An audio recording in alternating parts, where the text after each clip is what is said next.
But most migrant families soon find homes in the suburbs and begin the search for work. Manual jobs are plentiful. Matt Dickinson was a grocer in Northumberland. In Australia, he finds work with a railway gang. You have no idea what a relief this new start is. I drew my first pay on the 24th of January.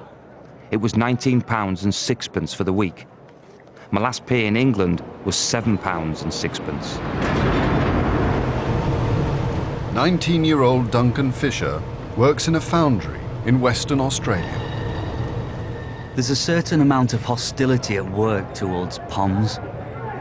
They say things like, the only good POM is a bloody dead POM, that sort of thing. It's taken me a long time to work out how the Australian mind works. The word bastard is a term of endearment.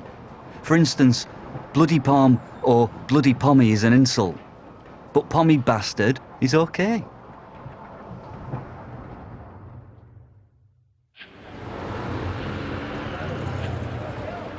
Australia welcomes 100,000 European immigrants a year, but refuses entry to almost all non-white applicants.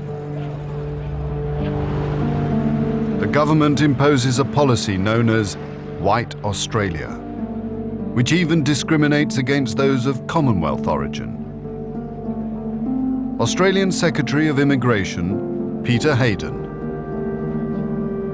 Only those applicants who can be regarded as being of European origin may be permitted to settle in Australia. Australians are nervous about minorities who form ethnic colonies in our cities. The White Australia policy provokes strong opposition from Britain and the Commonwealth. In a letter to The Times, Sally Shan from London. It's all wrong for Australia to bar immigrants from coloured Commonwealth countries. India is overpopulated and starving, and yet when Australia needs immigrants, it goes to Germany and Greece.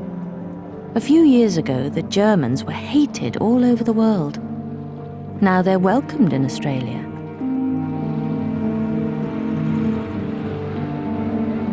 But it isn't just would-be immigrants who are affected by the concept of a white Australia.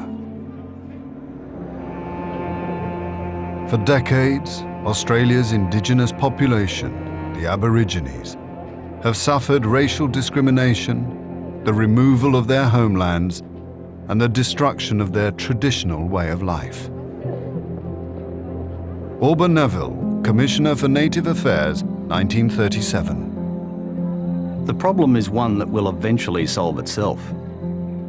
There are a great many full-blooded Aborigines. They are not getting enough food, and they're being decimated by their own tribal practices. In my opinion, no matter what we do, they will die out.